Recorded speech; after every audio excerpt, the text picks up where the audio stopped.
नमस्कार, अपना प्रदेश उत्तर प्रदेश उत्तराखंड देख रहे हैं आप। मैं हूं आपके साथ पूजा मोहन पांडे। बुलेटिन की शुरुआत होगी बड़ी और अहम जानकारी के साथ। इस वक्त की बेहद बड़ी और अहम जानकारी आपको दे रहे हैं। बड़ी खबर सामने आ रही है। इस वक्त की बेहद बड़ी खबर, योगी आदित्यनाथ से मिले हैं अभिनेता बिंदुदारा सिंह। सीएम योगी आदित्यनाथ से शिष्टाचार मुलाकात हुई है। सीएम आवास पर यह मुलाकात हुई है।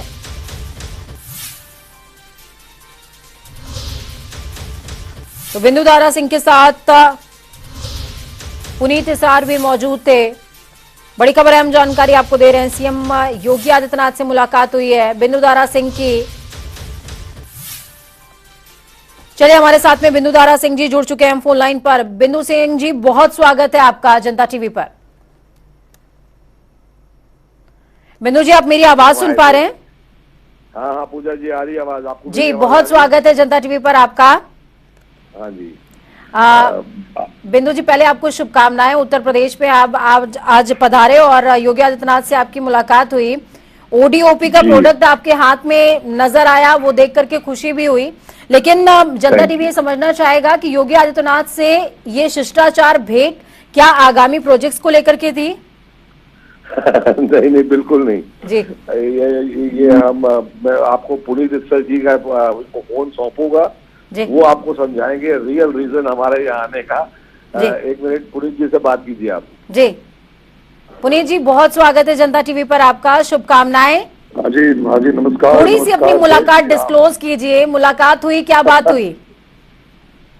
क्या है जी कि हमने एक बहुत ही भव्य हिंदी नाटक बनाया है जी। उसका शीर्षक है जय श्री राम रामायण जी। ये जो भव्य हिंदी शो है, ये एक ऐसा प्ले है और ब्रॉडवे लेवल का हमने शो बनाया है जी।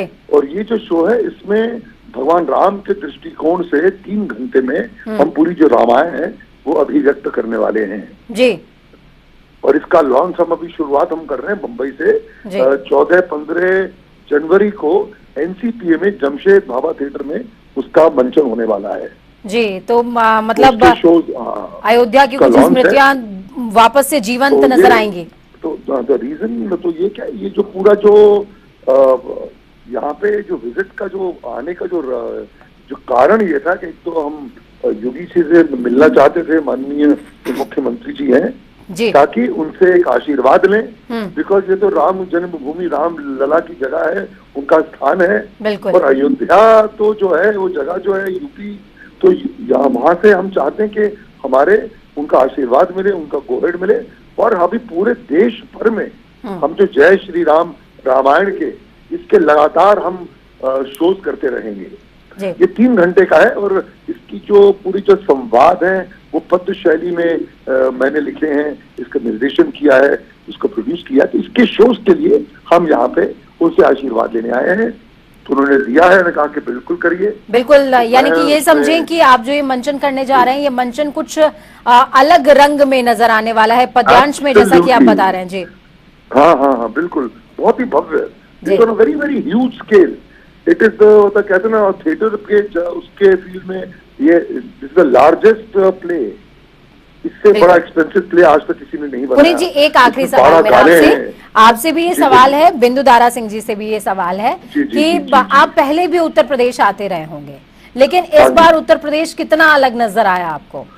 कमाल, आप मानेंगे नहीं, जब मैं उतरा हूँ, आते ही हमने जब देखा सड़कें और पूरी काया अपना कल्प थी, बिल्कुल बिल्कुल अलग था, साफ सुथरा, बहुत ही बढ़िया। और आज आके मजा आ गया। लखनऊ आज मैं कई वर्षों बाद आया हूँ। मैं बहुत वर्ष पहले मैंने एक साउथ की फिल्म की थी चिरंजीव के साथ जी जी, इंदिरा द टाइगर जी, उसकी शूटिंग के लिए हम यहाँ पे आए थे जी। उसके बाद अब आया हूँ, बहुत ही मजा आया जी। योगी आदित्यनाथ जी से क्या बात हुई? उन्होंने क्या बोला कि क्या तो इस मंचन को आप उत्तर प्रदेश में भी लेकर के आएंगे? उत्तर प्रदेश के युवाओं को अवसर मिलेगा? उत्तर प्रदेश के हर जगह पर, गांव में हम इसका मंचन करेंगे और ऐसा कुछ, और हर शहर में, हर जगह पर हम ऐसे हर क्षेत्र में जाएंगे और इसका मंचन करेंगे, ताकि लोगों को भगवान राम का वर्चस्व क्या है, हमारी संस्कृति क्या है, और किस तरह एक राम राज्य का जो मॉड्यूल क्या है, राम राज्य किस तरह आना चाहिए, हम वो जो है बताना चाहते हैं दुनिया को। और अयोध्या में हम जो है, और जब तक हमारे मंदिर का निर्माण होगा वहां पे ऐसा कुछ होगा कि हम उस जगह पर हम हर हफ्ते 2 शोज वहां पे हर रोज हर हफ्ते किया करेंगे। बिल्कुल, तो ये एक्सक्लूसिव इंफॉर्मेशन है आपकी तरफ से जनता टीवी के माध्यम से तमाम लोग जो सुन रहे हैं कि अगर जन्मभूमि में मंदिर का निर्माण हो जाता है तो एक्सक्लूसिव शोज देखने को मिलेंगे उनको वहां पे। बिल्कुल, तो जय श्री राम रामायण के लगातार हर हफ्ते 2 शो सैटरडे संडे को हुआ। हम चाहते हैं कि ये हो और वहां पे हम आके उसको परफॉर्म किया करेंगे। बिल्कुल, बहुत शुक्रिया पुनीत जी हमारे साथ जुड़ने के लिए, अपनी अहम भावनाएं साझा करने के लिए। तो पुनीत इसरार जी हमारे साथ में जुड़े, साथ में बिंदु दारा सिंह जिन्होंने आज योगी आदित्यनाथ से इन दोनों ने ही मुलाकात करी है। तस्वीर आप एक देख पा रहे हैं, लेकिन 2 तस्वीरें हैं जिसमें बिंदु दारा सिंह और पुनीत इसरार दोनों ने मुलाकात करी है। और ये मुलाकात बेहद खास थी क्योंकि राम कथा का भव्य मंचन पद्यांश में होने वाला है और पद्यांश में मंचन की तैयारी है। राम के मर्यादा, राम की भूमिका को लोगों के बीच में लेकर के जाएंगे। तो इस बीच आपको एक और बड़ी और अहम जानकारी दे रहे हैं। बड़ी खबर सामने आ रही है, यूपी मदरसा बोर्ड की बैठक में बड़ा फैसला लिया गया है। मदरसा बोर्ड की नियमावली में तब्दीलियां हुई हैं। मदरसों में शुक्रवार की जगह अब संडे की छुट्टी होगी। तो बड़ी खबर, अहम जानकारी इस वक्त की आपको दे रहे हैं। बड़ी खबर है ये, शुक्रवार की जगह देखिए, पहले जुम्मे की नमाज के लिए छुट्टी मिला करती थी शुक्रवार को, लेकिन छुट्टी में तब्दीली है। मदरसा बोर्ड की नियमावली में तब्दीलियां की गई हैं और तब्दीली के बाद छुट्टी शुक्रवार की जगह संडे को होगी। मदरसा बोर्ड को लेके जो प्रस्ताव पास किए गए हैं उसमें मुझे कुछ एतराज़ात हैं। एतराज़ात ये हैं कि जो जिस तरीके से जुमे की छुट्टी को इतवार में कहा गया है कि इतवार में होना चाहिए है, मैं उसकी भरपूर तरीके से विरोध करता हूँ। विरोध इसलिए करता हूँ क्योंकि जुमे में लोग नमाज़ पढ़ने के लिए जाते हैं और अज़ल से जुमे में मदरसों में छुट्टी हो रही है और इसके अलावा जुमे के कुछ फ़राइज़ हैं, वो सब बच्चे उस फ़राइज़ को अदा करते हैं। लिहाजा अगर से मदरसे की भी छुट्टी इतवार को होने लगी तो मदरसे में और सरकारी स्कूलों में फ़र्क क्या रह जाएगा। पहली चीज़ ये है। दूसरी चीज़ ये है कि जो मदरसे के ड्रेस कोड की बात है, मदरसे में जो बच्चे पढ़ते हैं उनके ड्रेस कोड जब लागू होगा तो ड्रेस कौन मुहैया करेगा, उसके लिए मदरसा बोर्ड भी बाकायदा इसको संज्ञान ले। लिहाजा एक बार पुनः विचार कर लें। मैं उत्तर प्रदेश के मुख्यमंत्री श्री योगी आदित्यनाथ जी से और भारत के प्रधानमंत्री श्री मोदी जी से ये गुजारिश करना चाहता हूँ कि एक बार आप मदरसों के ऊपर, क्योंकि आपने मदरसे के अंदर मदरसे के सिलेबस को डिस्टर्ब किए बगैर मदरसे के अंदर जो आधुनिकीकरण की बात की थी, मैं उसकी हिमायत करता हूँ कि मदरसे के अंदर मदरसे के बच्चों को मजहबी तालीम के साथ साथ दीनी तालीम के साथ साथ लैपटॉप की अंग्रेजी तालीम भी दी जाए। मगर अगर से मदरसे के वजूद को ख़त्म करके तालीम की बात हो तो मैं उस तालीम की मुखालिफत करता हूँ। इसलिए कि मदारिस अरबिया का मुल्क की आज़ादी में अहम योगदान रहा है। मदारिस अरबिया ने हमको IAS, IPS, governors, cabinet ministers और बड़े बड़े ओहदों पर फायज लोग दिए हैं।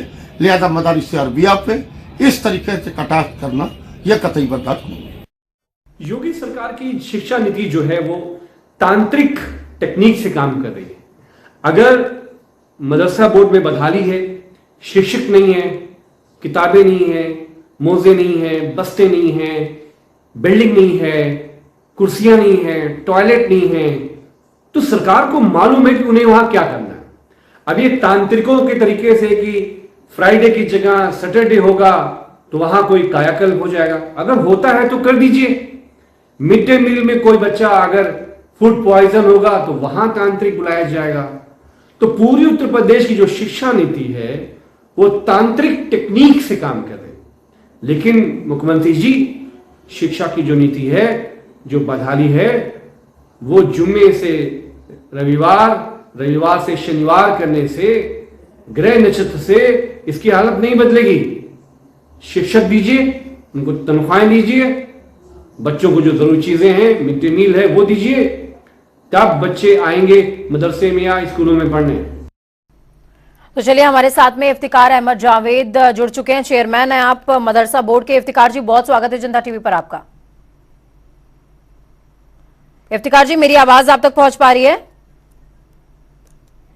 इफ्तिकार जी, हमेशा आप योगी आदित्यनाथ की कहीं ना कहीं तारीफ करते नजर आते हैं, सरकार की तारीफ करते नजर आते हैं।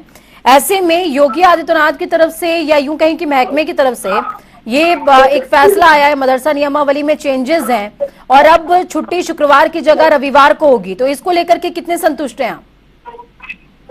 कल की जो बैठक थी वो नियमावली में संशोधन को लेकर बुलाई गई थी जी। बैठक में कोई फैसला नहीं हुआ है जी।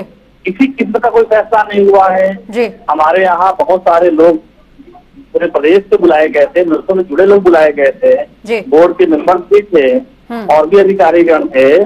पूरे प्रदेश के लोगों को बुला करके एक सुझाव लिए गए थे कि मदरसों की बेहतरी के लिए नियमावली में क्या संशोधन किया जाए जिससे मदरसों का बेहतर काम ढंग से काम हो सके और माननीय प्रधानमंत्री के सपने एक हाथ में कुरान एक हाथ में कंप्यूटर की तरफ से मदरसों के बच्चों का विकास हो सके।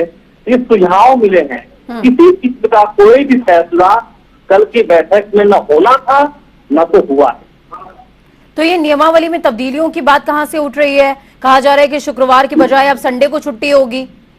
पता नहीं कहाँ से उठ रही, मुझे नहीं पता कौन अफवाह उड़ा रहा है, कौन इस तरह की हरकतें कर रहा है, ये अवैध खबरें कहाँ से चल रही हैं, ये फर्जी खबरें कहाँ से चल रही हैं, मुझे भी नहीं पता जी। मेरी जानकारी में कुछ नहीं ऐसा हुआ। ठीक है, अगर इस तरह की चीजें इफ्तिकार जी नहीं हुई हैं, लेकिन अगर शुक्रवार की जगह संडे को छुट्टी की जाती है तो क्या इफ्तिकार अहमद जावेद इससे संतुष्ट है? किसने सुझाव दिया है, किसने क्या हुआ है, ये आने वाले दिनों में जब बोर्ड की बैठक होगी तो जितने भी सुझाव मिले उन सुझावों पर चर्चा करेंगे। चर्चा करने के बाद तो देखिए क्या उसमें से 20 सुझाव मिले हैं, 20 से ऊपर हमें सुझाव मिले हैं कल की बैठक में। 3.5 घंटा से कल की बैठक चली है, उसमें 20 से ऊपर सुझाव मिले हैं और उन सुझावों पे हम क्या तय करेंगे ये आने वाले दिनों बोर्ड की बैठक में तय होगा। लेकिन जो इस तरह की फर्जी खबरें चल रही है, अवैध खबरें चल रही है, ऐसा दूर दूर तक नहीं हुआ है। समाजवादी पार्टी भी इसकी मुखालफत कर रही है, इस फैसले का मुखालफत कर रही है और विपक्ष को आप क्या कहना चाहेंगे? और जी जब कोई फैसला ही नहीं हुआ है तो मुखालफत कौन कर रहा है? कोई फैसला हुआ ही नहीं जी। सुझाव मिले हैं, किसी किस्म का कोई फैसला नहीं हुआ है। ठीक है इफ्तिकार जी, मैं एक चीज और समझना चाहूंगी आपसे जी, एक वर्डिक्ट मुझे आपसे और चाहिए कि अगर मान लीजिए कि आपके बोर्ड में आप बोल रहे हैं कि बैठक होगी अभी और बैठक में फाइनल फैसला भी आना बाकी है, और अगर फैसला ये होता है कि शुक्रवार की बजाय अब रविवार को छुट्टी कर दी जाए, तो इफ्तिकार अहमद जावेद क्या इस फैसले से संतुष्ट हैं? पक्ष में खड़े होंगे या विपक्ष में खड़े होंगे? फैसला बोर्ड की बैठक में होना है, इसके पहले हम कुछ भी नहीं बात कर सकते। एक मदरसे से जुड़े लोगों में ही एक बात सही है, उसका कुछ लोगों ने कहा नहीं ठीक नहीं, कुछ लोग ठीक है। अब आने वाले दिनों में जो भी इस पर निर्णय होगा वो आगामी बोर्ड की बैठक में होगा। कल की मीटिंग जो बुलाई गई थी न तो फैसले की मीटिंग थी, न कोई फैसला हुआ, न फैसला होना था। कल की बैठक में केवल और केवल नियमावली पे सुझाव मांगे गए थे, इसके अलावा कुछ नहीं था। ठीक है, बहुत शुक्रिया इफ्तिकार जी हमारे साथ जुड़ने के लिए, हम जानकारी साझा करने के लिए। तो इफ्तिकार अहमद जावेद खुद चेयरमैन हैं ये मदरसा बोर्ड के, ये हमारे साथ में जुड़े, जिन्होंने साफ तौर पर बताया है कि सिर्फ मीटिंग हुई है, सुझाव मांगे गए हैं, अभी किसी तरह का कोई फैसला सामने नहीं आया है और फैसला आएगा तभी किसी तरह का हो हल्ला हो तो ज्यादा अच्छा लगता है। लेकिन अगर इस तरह का शगुफा उड़ा दिया जाए और शगुफे के पीछे पूरी खबर और विपक्ष भी लग जाए तो ये बात ठीक नहीं है। खबरों में आगे बढ़ेंगे। उत्तर प्रदेश के मुख्यमंत्री योगी आदित्यनाथ ने कहा है कि साल 2025 में मीटिंग हुई है, इसमें प्रयागराज में आयोजित होने वाले कुंभ मेले से पहले गंगा को अविरल निर्मल करने के संकल्प को पूरा करना होगा। योगी सरकार ने आज नमामि गंगे परियोजना के क्रियान्वयन की समीक्षा करते हुए अधिकारियों से कहा है कि गंगा का सबसे बड़ा प्रवास क्षेत्र उत्तर प्रदेश में है। यह हमारी आस्था का केंद्र तो है ही, साथ ही अर्थव्यवस्था का बड़ा आधार भी है। गंगा और उसकी सहायक नदियों को अविरल निर्मल बनाने के संकल्प के साथ ही जारी नमामि गंगे परियोजना के संतोषजनक परिणाम देखने को मिले हैं। साथ ही उन्होंने ये भी कहा कि नदियों को सीवरेज की गंदगी से बचाने और उनके पानी को खराब होने से रोकने के लिए सीवरेज ट्रीटमेंट प्लांट लगाए जाने की कार्रवाई में तेजी लाई जाए।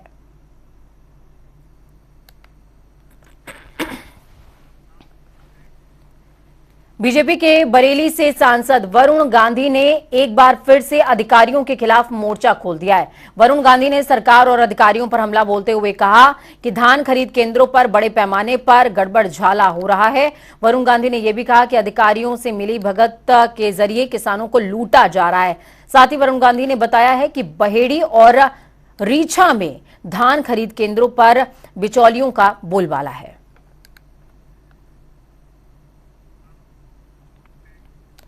अमरोहा से सपा विधायक महबूब अली को एक बार फिर से विधानसभा लोक लेखा समिति का सभापति चुना गया है। सभापति चुने जाने के बाद महबूब अली ने सपा राष्ट्रीय अध्यक्ष अखिलेश यादव को भरोसा जताने के लिए धन्यवाद दिया। विधायक महबूब अली को समाजवादी पार्टी के राष्ट्रीय अध्यक्ष अखिलेश यादव ने तीसरी बार बड़ी जिम्मेदारी सौंपी है। आजम खान की भरपाई के लिए अब मुस्लिम चेहरों को सामने लाकर अखिलेश यादव मुस्लिम वोट बैंक साधने की कोशिश में नजर आ रहे हैं। तो वहीं भाजपा ने पसमानदा सम्मेलन को जवाब देने के लिए पसमानदा समाज से आने वाले पश्चिम यूपी के कद्दावर नेता महबूब अली का कद बढ़ाकर अखिलेश यादव ने कहीं ना कहीं ये बड़ा दाव चला है। इसी को लेकर जनता टीवी ने महबूब अली से खास बातचीत की है कि आखिरकार आगामी चुनावों पर इसका क्या इंपैक्ट नजर आएगा।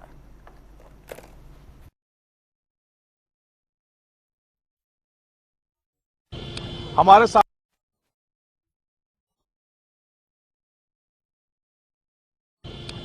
साथ लोक लेखा समिति के नवनियुक्त सभापति महबूब अली जी हैं, समाजवादी पार्टी के विधायक हैं। सर, तीसरी बार बड़ी जिम्मेदारी मिली है।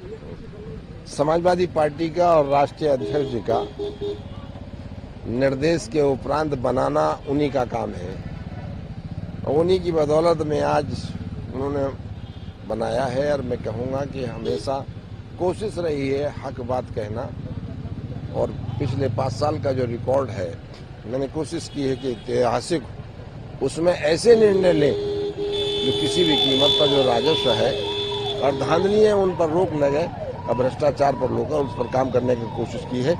और फिर राष्ट्रीय अध्यक्ष जी से विचार विमर्श के बाद उस पर आगे भी काम किया जाएगा। पर पीएससी का एक सम्मान है और उस सम्मान को बनाए रखने के लिए मैंने हमेशा पहले से कोशिश की है, पुनः उसी पर काम करना। आजम खान की सदस्यता रद्द हो गई, उसके बाद मुस्लिम चेहरे के तौर पर एसटी हसन को लोकसभा में बड़ी जिम्मेदारी दी गई, अब आपको विधानसभा में जिम्मेदारी दी गई। मैं छोटा कार्यकर्ता हूँ, बड़े लोगों का नाम नहीं लीजिए राष्ट्रीय अध्यक्ष जी के। अच्छा, भाजपा जो है मुस्लिम पसमानदा समाज करा रही है, लगातार बैठकें चल रही हैं, उनके सम्मेलन चल रहे हैं। तो महबूब अली जी, आखिरी सवाल बस यही है आपसे कि वो पसमानदा जो समाज के उनके सम्मेलन से उससे उनको कितना फायदा होने वाला है? महबूब अली जी, बस एक आखिरी सवाल है, पासमानदा समाज से कितना फायदा होगा? मुसलमान एक कौम है और पासमानदा, इसकी बात नहीं, मुसलमान एक कौम है और वो सब संगठित है। सिर्फ पासमानदा पे क्यों इतना? मुसलमान एक कौम है और वो संगठित है समाजवादी पार्टी के साथ। बहुत शुक्रिया हमसे बात करने के लिए। देखिए, महबूब अली हैं, अमरोहा के विधायक हैं। हाल ही में इनको लोक लेखा समिति का सभापति चुना गया है। समाजवादी पार्टी की तरफ से तीसरी बार ऐसा मौका मिला है इनको। अब फिलहाल मुस्लिम राजनीति जो है वो थोड़ी सी जरूर खींचतान भरी नजर आती है उत्तर प्रदेश में, क्योंकि भारतीय जनता पार्टी लगातार पसमानदा मुस्लिम समाज को सम्मेलन कर रही है। 17 नवंबर में भी उनकी बैठकें होनी है। लेकिन जिस तरह से अब तरजीह मिलने लगी है समाजवादी पार्टी में भी, जो मुस्लिम नेता हैं उनको बड़ी जिम्मेदारियां दी गई हैं। ऐसे में समाजवादी पार्टी आने वाले समय में किस तरह का प्लान तैयार करेगी और लोकसभा में मुस्लिम समाज का रुझान किधर होगा, ये तो आने वाला वक्त बताएगा। कैमरा पर्सन शिवम के साथ तौफीक किदवई, जनता टीवी, लखनऊ। तो निकाय चुनाव को लेकर के भले ही मामला कोर्ट में चल रहा हो, लेकिन इसको लेकर राजनीतिक दलों में तैयारियां तेज हो गई हैं। समाजवादी पार्टी कार्यालय पर आज पूरे प्रदेश से दावेदारों ने आकर अखिलेश यादव से मुलाकात की और अपनी दावेदारी भी पेश की है। खासकर पश्चिम यूपी के कई बड़े नेता आज पार्टी कार्यालय पर नजर आए, जिसमें महबूब अली और अतुल प्रधान जैसे नेता भी शामिल रहे। माना जा रहा है कि ऐलान होने के बाद अखिलेश यादव जिलों का दौरा भी करेंगे और शिवपाल यादव भी अलग अलग जिलों में नजर आएंगे। आज करीबन 4 घंटे अखिलेश यादव आवेदनकर्ताओं से मुलाकात करते हुए जिलों की समीक्षा भी करते नजर आए। मामला हाईकोर्ट में है नगर निकाय चुनाव को लेकर, लेकिन फिलहाल पार्टियों में इसकी तैयारियां नजर आने लगी हैं। समाजवादी पार्टी कार्यालय पर आज कई नेता, यानी कि पूरे प्रदेश से बड़े बड़े नेताओं का आना हुआ है। अखिलेश यादव आज मीटिंग कर रहे थे, आज नेताओं से मिले हैं और जो प्रत्याशी हैं, जो आवेदक हैं, उनसे भी उन्होंने बात की है। आप देख सकते हैं बड़ी तादाद में आज यहाँ पर लोगों की आवाजाही। अतुल प्रधान जी हमारे साथ हैं, विधायक हैं। आज बैठक हुई, क्या बातचीत हुई, क्या निर्णय निकल रहे हैं? देखिए, बैठक नहीं हुई है। माननीय राष्ट्रीय अध्यक्ष जी के जैसा भी चुनाव जीत हुई है, मैनपुरी जीते हैं और खतौली जीते, रामपुर में जबरदस्ती हरा दिया। जनता में एक जोश है, एक उल्लास है, एक आस है। जब आशा होती है किसी को, लोग आते हैं। तो सबको पता है यहाँ पर भारतीय जनता पार्टी का अगर कोई विकल्प है तो समाजवादी पार्टी, माननीय अखिलेश यादव है। और हम लोग यहाँ पे अगर एमपी निकाय चुनाव के बाद में अगर लोकसभा का चुनाव बेहतर ढंग से लड़ जाते हैं और जीत जाते हैं, जो जनता आज के समय पे चाह रही है, तो निश्चित रूप से देश के प्रधानमंत्री जो इस समय पर मौजूद हैं, जिन्होंने लोगों को सताया, फासिस्ट तरीके से काम किया, उन लोगों को हम लोग वहां से बेदखल कर सकते हैं। और ये ताकत सिर्फ और सिर्फ समाजवादी पार्टी उत्तर प्रदेश में है, माननीय अखिलेश यादव जी में, और किसी में नहीं।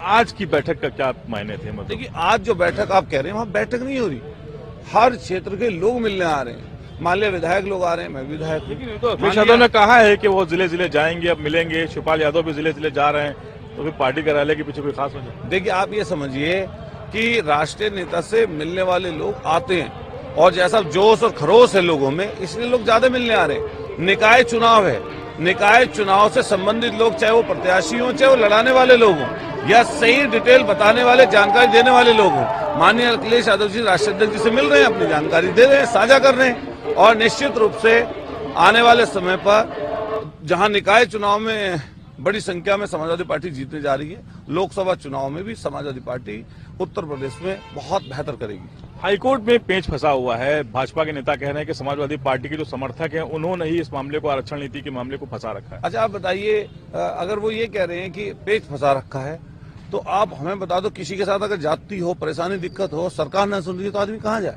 न्यायपालिका जाता है। मान लिया किसी के साथ जिसको ये लग रहा है कि गलत तरीके से आरक्षण हुआ या गलत तरीके से लोग निकाय चुनाव करा रहे हैं, तो कोई कोर्ट चला गया। तो कोर्ट अगर चला गया तो उनको पेट में क्या दर्द है? आप सही चीज का हलफनामा दीजिए, सही जानकारी दीजिए, अगर कुछ गलत हुआ है तो सही कर दीजिए। बहुत शुक्रिया हमसे बात करने के लिए। अतुल प्रधान जी हैं, विधायक हैं सरदना से। इनका कहना है कि भारतीय जनता पार्टी के जो नेता हैं, जो आरोप प्रत्यारोप करते रहते हैं, लेकिन जिस तरह से आरक्षण नीति में वहां पर नीति को अपनाया नहीं गया, यही वजह है कि लोग कोर्ट गए हैं और फिलहाल इंतजार करना होगा। लेकिन आज समाजवादी पार्टी में जो बैठक चल रही है, उसमें आवेदकों का आना जाना लगा हुआ है। लगातार पूरे प्रदेश से लोग नजर आ रहे हैं। पार्टी कार्यालय पे एक बड़ी तादाद में जो समाजवादी पार्टी के नेता हैं वो आपको नजर आएंगे। वो यहाँ पर आज अखिलेश यादव से मिले हैं। आवेदनकर्ता खासकर बड़ी तादाद में यहाँ पर आए हुए हैं। उन्होंने भी अपनी मांग की है, अपने अपने प्रस्ताव दिए हैं। फिलहाल समीक्षा जरूर चल रही है। अखिलेश यादव ने जो बड़े नेता हैं उनके साथ समीक्षा की है। पूरे प्रदेश की समीक्षा चल रही है कि किसको कहां से प्रत्याशी के तौर पर मैदान में उतारना है, क्योंकि 17 ऐसे नगर निगम है जहां पर मेयर का चुनाव होगा। तो फिलहाल बड़ा चुनाव मानकर समाजवादी पार्टी पूरी तरह से तैयारी में नजर आ रही है। कैमरा पर्सन शिवम के साथ तौकीर की जनता टीवी, लखनऊ। वहीं राजभवन में संक्षिप्त कार्यक्रम आयोजित किया गया, जिसमें राज्यपाल गुरमीत सिंह ने पत्रकार योगेश भट्ट को गोपनीयता पद की शपथ दिलाई है। आपको बता दें, पत्रकार योगेश भट्ट राज्य सूचना आयुक्त बन गए हैं। द्वारा स्थापित भारत के संविधान के प्रति सच्ची श्रद्धा और निष्ठा रखूंगा। मैं भारत की प्रभुता और अखंडता अक्षुण्ण रखूंगा तथा मैं सम्यक प्रकार से और श्रद्धा पूर्वक तथा अपनी पूरी योग्यता, ज्ञान और विवेक से अपने पद के कर्तव्यों का भय या पक्षपात, अनुराग या द्वेष के बिना पालन करूंगा तथा मैं संविधान और विधियों की मर्यादा बनाए रखूंगा। उत्तराखंड आंदोलन के इतिहास और शहीदों की शहादत को जल्द ही सरकारी स्कूलों में पढ़ाया जाएगा। आपको बता दें, मुख्यमंत्री पुष्कर सिंह धामी ने इसकी घोषणा राज्य स्थापना दिवस के मौके पर की थी, जिसके लिए शिक्षा विभाग अब जल्द ही पाठ्य पुस्तकों में उत्तराखंड के शहीदों की शहादत का इतिहास लेकर आने वाला है, जिससे अगली पीढ़ी को इस ऐतिहासिक घटना के बारे में पूरी जानकारी मिल सके और बच्चे ये जान सकें कि कितनी कठिनाइयों और शहीदों की शहादत के बाद ये राज्य गठित हुआ। तो वहीं शिक्षा महानिदेशक का कहना है कि बच्चों को जब ये जानकारी रहेगी कि कितनी कठिनाइयों के बाद ये राज्य मिला, तभी वो विकास, पर्यावरण और सांस्कृतिक मुद्दों को लेकर संवेदनशील हो पाएंगे। देखिए, राज्य स्थापना दिवस के अवसर पर माननीय मुख्यमंत्री जी ने इसकी घोषणा की थी कि जो उत्तराखंड के राज्य आंदोलन का इतिहास है उसको पाठ्य पुस्तक के रूप में बच्चों तक पहुंचाया जाए, ताकि आने वाली पीढ़ियां उसके बारे में जागरूक हो सकें। इसके लिए हम लोगों ने बैठक की थी और उसमें जो विषय विशेषज्ञ हैं उनकी हमने समिति इसमें बनाई है। इसमें जो उत्तराखंड का अपना स्थानीय इतिहास है, ऐसे वीर पुरुष, वीर महिलाएं, उनका भी हम लोग इतिहास संजोएंगे, उनको एकत्रित करेंगे और जो राज्य आंदोलन का इतिहास है उसको भी हम लोग संकलित करके बच्चों के खाते तक पहुँचाएंगे। वहीं विधायक दिलीप रावत ने एक बार फिर से पर्यटन विकास को लेकर निशाना साधा। बीजेपी कार्यालय पहुंचे विधायक दिलीप रावत का कहना है कि प्रदेश के चारों धाम और अन्य धार्मिक स्थल पहले से ही विकसित हैं, लेकिन मौजूदा सरकार नए स्थलों को विकसित नहीं कर रही है। उनकी ही विधानसभा में मुख्यमंत्री ने एक झील को पर्यटक स्थल के तौर पर विकसित करने की घोषणा की। लेकिन बता दें कि ये केवल घोषणा बनकर रह गई है। साथ ही कई अन्य स्थल भी हैं जिनको अगर विकसित किया जाए तो पर्यटकों को इनकी ओर खींचा जा सकता है।